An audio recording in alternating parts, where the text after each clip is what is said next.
I was born in Chilmark, right at the farm, the Tea Lane farm. And it's just T, it's not T-E-A, Tea Lane farm.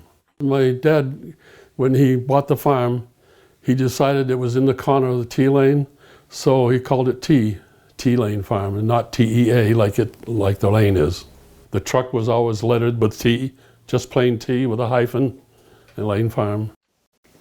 Describe a typical day on the farm. In the morning, I'd get up at 4:30. We'd go milk the cows. 35 head of cattle we milked by hand every morning. That's why we had to get up at 4 o'clock and be milking at 4:30. So you get done by 6 or whatever in the morning.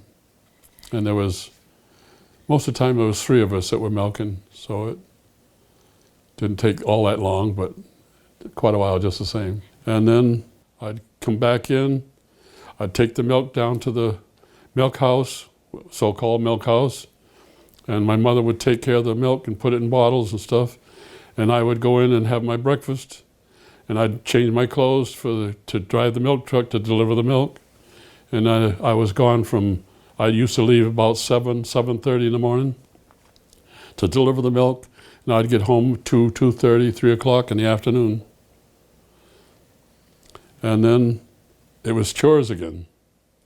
We'd go and make sure the gutters were all cleaned and ready for the cows to come back in at 5 or 6 o'clock so we could milk them. Of course, we had gardens to take care of in the daytime too. And at that time, I used to help the Corellises with their chores and things, and, you know, the gardens. My mother always had beets, carrots, peas, or whatever she used to put up in jars, and through the winter we'd use them all. And then she used to go blueberrying. I used to take them with that when I went delivered the milk. I had customers that wanted the blueberries. She'd get a 10-quart pail full of blueberries and take them up and pick them all over. She'd sit at the table, pick all some of the stems were still on them. She'd pick all the stems off and put them in the basket.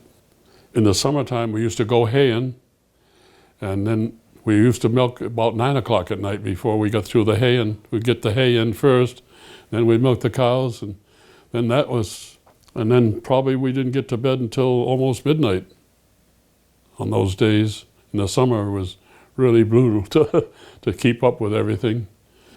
So it was a long day, and we wouldn't get to bed that night until probably 11:30, and then be up at 4:30 in the morning, start over again. And that just kept going on and on. Of course, the winter was a little bit better, you know. Of course, you didn't have the hay in and all that stuff, but you still, I used to get to bed maybe 10 o'clock.